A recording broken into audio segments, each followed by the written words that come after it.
Today, we will be making a traditional Jewish cookie, a lemon poppy seed Hamantaschen. Let's get started. First, we'll mix our dry ingredients in a bowl.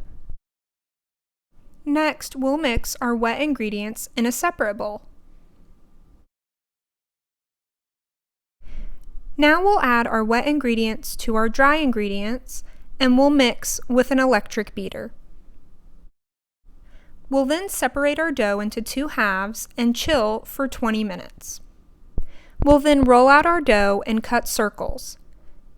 Then we'll add half a teaspoon of lemon curd and form the cookies into a triangle.